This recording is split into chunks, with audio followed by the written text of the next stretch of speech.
Hello and welcome to the Rangers Rabble. This will be the second youth pod chat that we're going to have. Obviously, since the last time, there's been quite a bit of change with lockdown again. So unfortunately, there's not really a lot of games to talk about. The one game we're going to have a wee quick chat about is the Rangers under-18s playing against the Celtic under-18s. So I'm just going to pass it over to Graeme. What did you think of the result in that particular game? Anytime beating Celtic's always good, so I was happy with that. I never actually seen the game, so I was looking forward to seeing the highlights.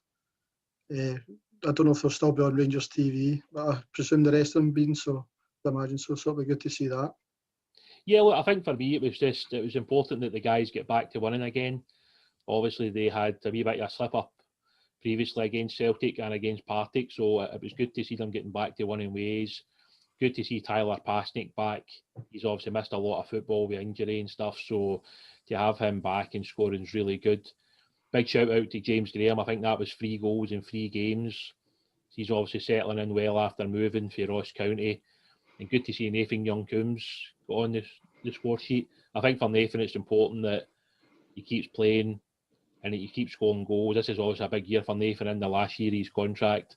Hopefully, this is something that will spur him on and push him on to that next level, because I think anybody that's seen Nathan can obviously see that he's got the ability to play at that next level of the game.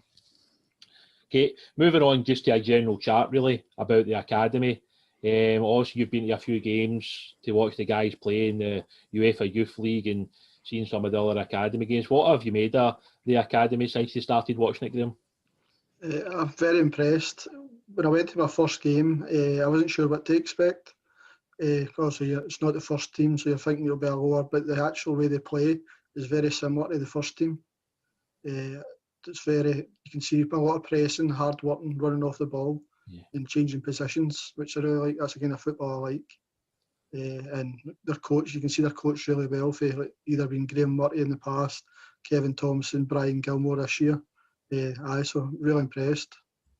Yeah, look, I think that's the one thing. You're absolutely spot on when you look at the academy and you look at what we're trying to develop at the club, whether it's like the 16s, the 18s, the B team, they want to be like the first team. So, obviously later on in the podcast, we're going to talk a wee bit about James Maxwell. For instance, obviously James was a left winger that the club seen more potential in as a left back, and they've obviously moved him into that position now, and he's done really, really well at Rangers, which has allowed him to then go out and loan to Queen of the South, where he's now progressing even more because he's playing men's football on a regular basis in the Championship. And I think that's something, as a support, it's important just to recognise that young players can develop at different times. When you look at somebody like, Leon King, for instance, he's only 16, hasn't turned 17 yet.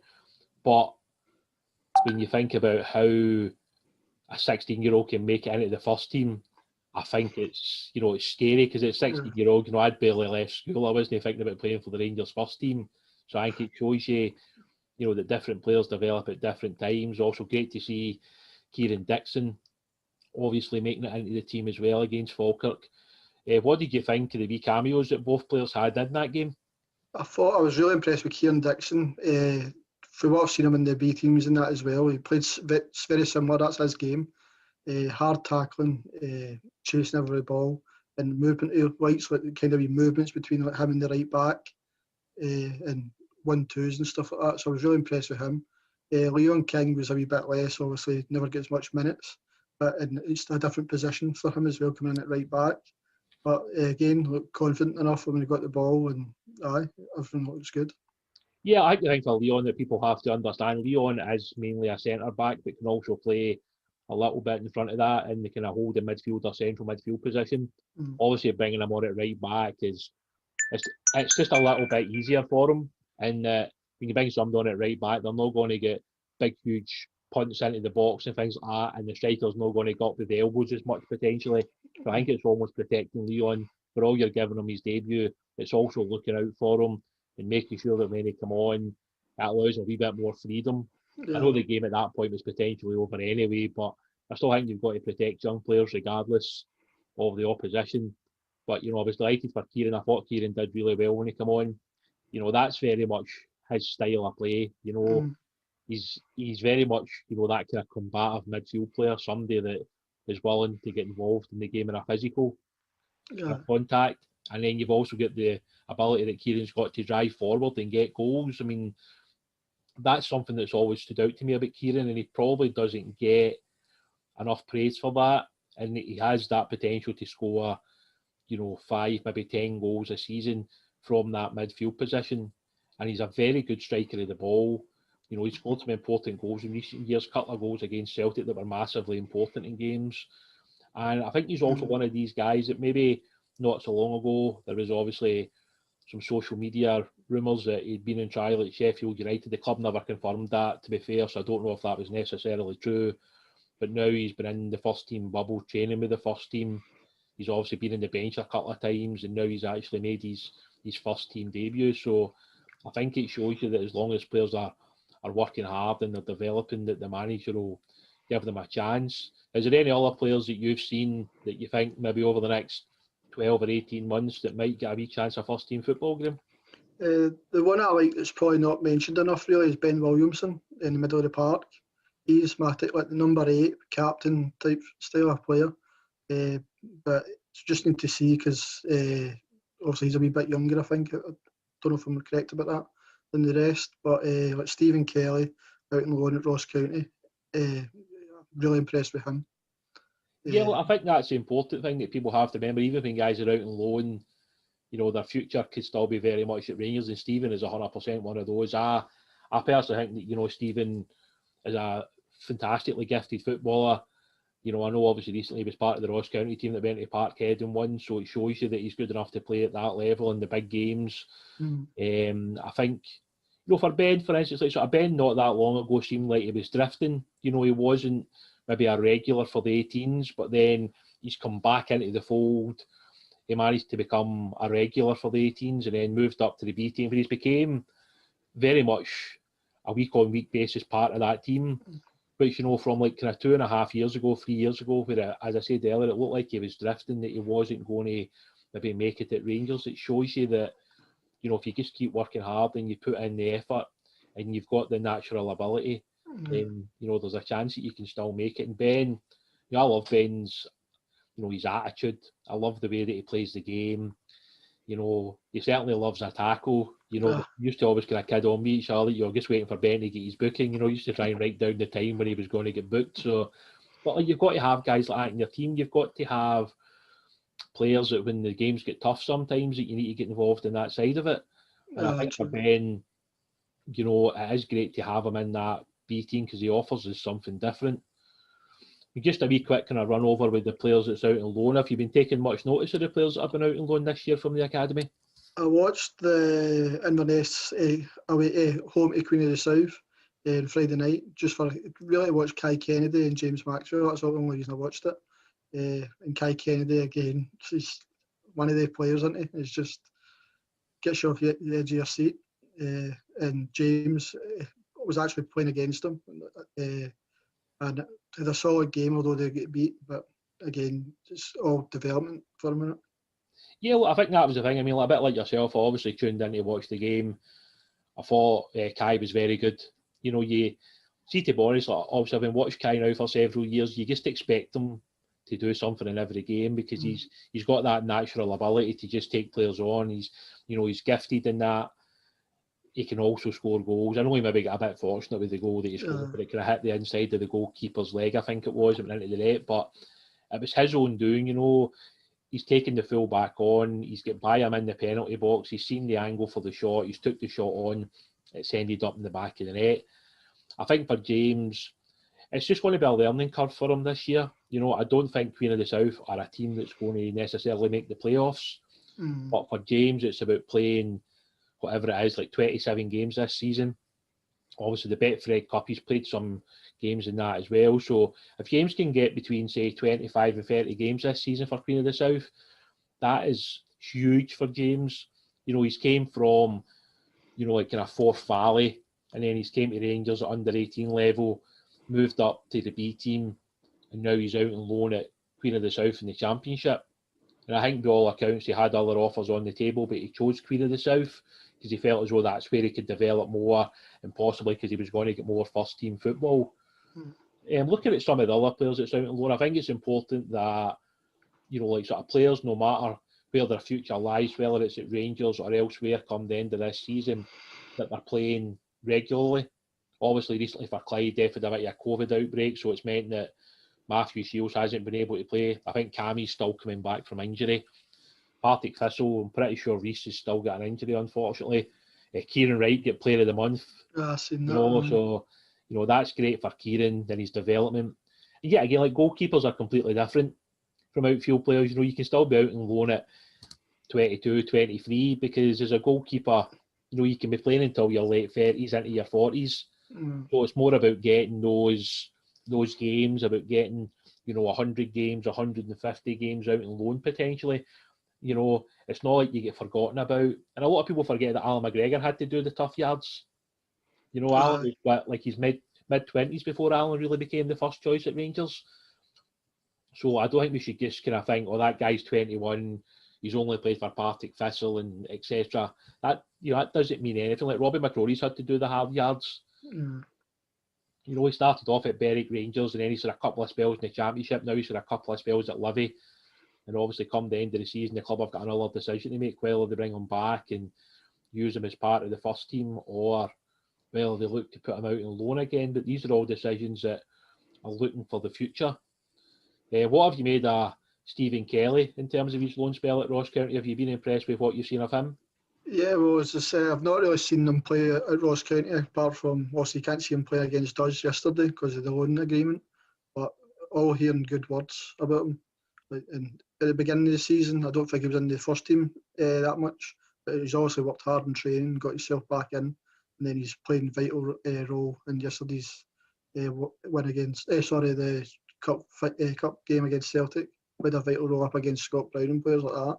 So that'll be great for his development, and hopefully he keeps going.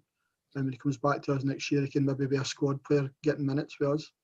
Yeah, look, I think that's pretty much spot on, mate. At the start of the season, I think we were all frustrated that maybe he wasn't getting the game time that we felt he deserved. But maybe there's also that acceptance that Stephen had played in the Championship the season before, and moving up to the Premier League, it is a step up. Whether it's physically, whether it's getting used to the standards that Ross County wanted. But recently Stephen's obviously come into the team and he's done really well. And I think what's good for the club's point of view is that also there's a constant contact between Rangers and Ross County about Stephen.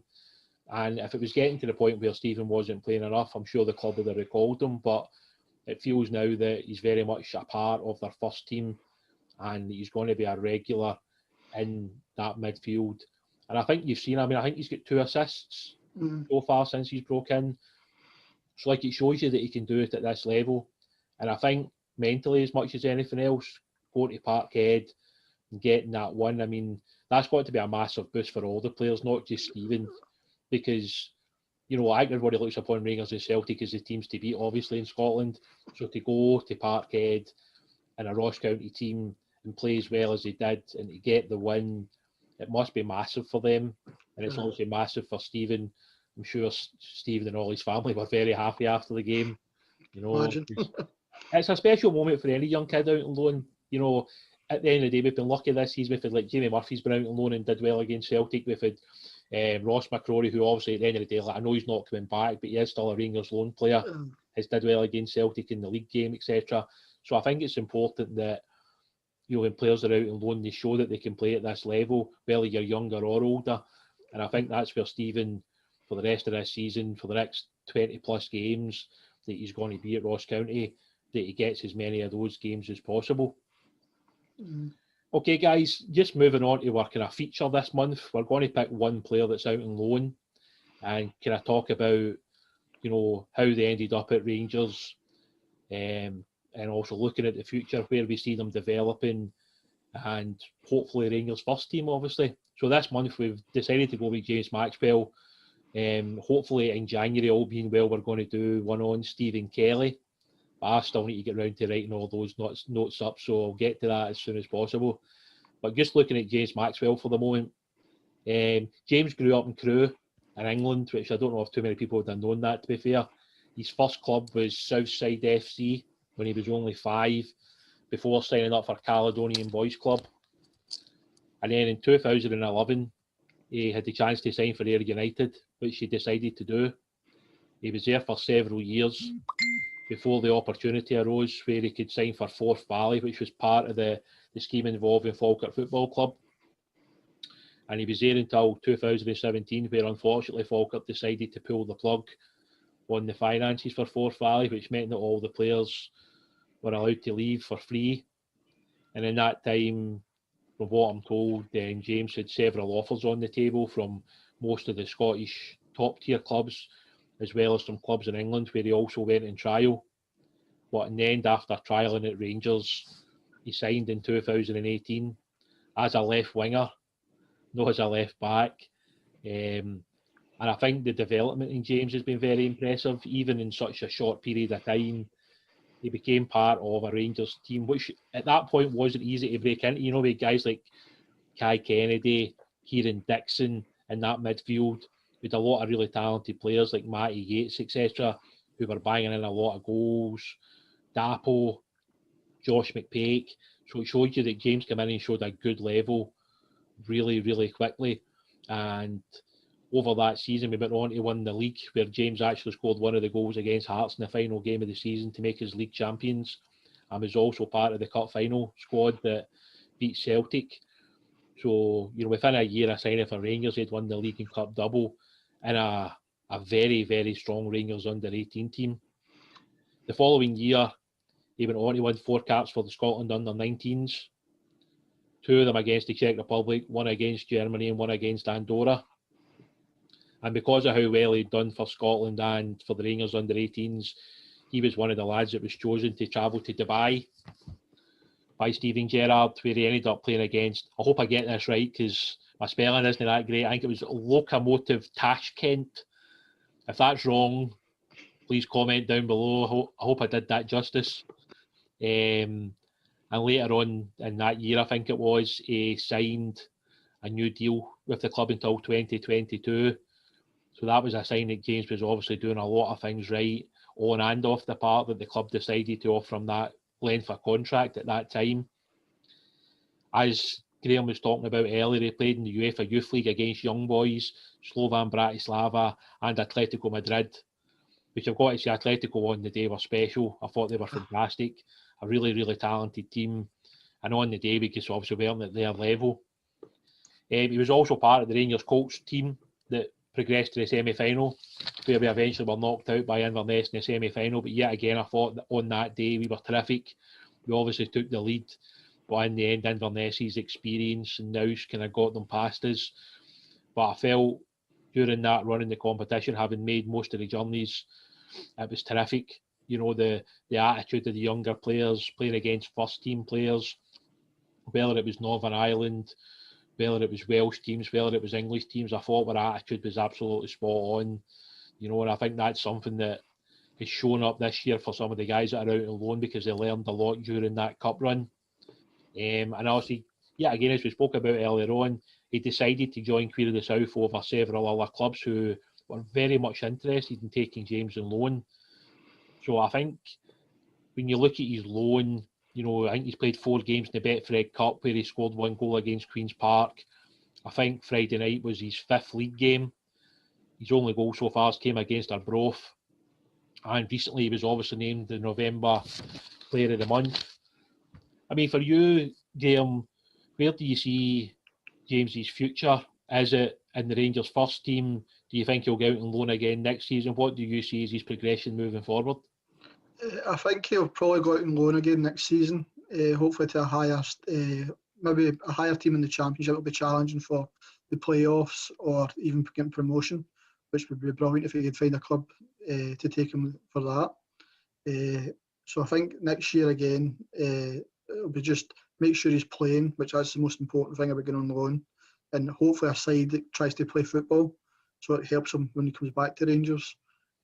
But he's definitely one to keep an eye on, and I think another loan year will get to him great benefit, and obviously Steven Gerrard, as you said, took him to Dubai, so he's obviously in Gerrard's mind, and I'm sure they're getting loan reports and stuff like that back, and he's obviously doing very well.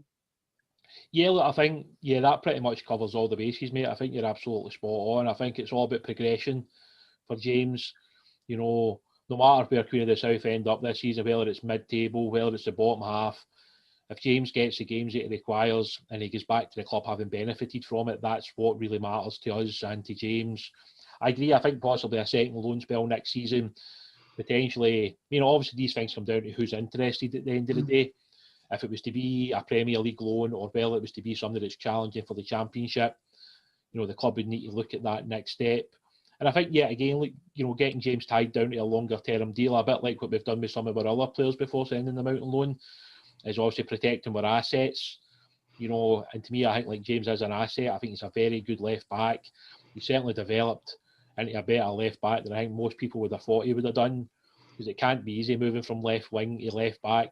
It's obviously a completely different, kind of side to the game, and it's something you need to get used to. And I think he has done really well on that. And I think even looking forward to the future, I do believe James has got the talent to make it at Rangers. And if he doesn't, then I'm sure he'll play at a very, very high level, because he's certainly a talented enough lad to do so. Just to kind of finish up the pod for this month, just want to wish James a happy birthday. This pod will be going out on Wednesday. He'll be turning the grand old age of 19. Seems like a long time ago for me, it has to be said, but he's turning 19. So wish James all the best. Enjoy your birthday, mate. And hopefully we'll bring round another month in January where we'll be talking about Stephen Kelly. And hopefully, if the restrictions are lifted, we'll be talking about a few of the games, including today's game against Celtic in the Glasgow Cup. So thanks for watching. Please subscribe and like, and hope to see you all again soon. Thanks very much. Bye.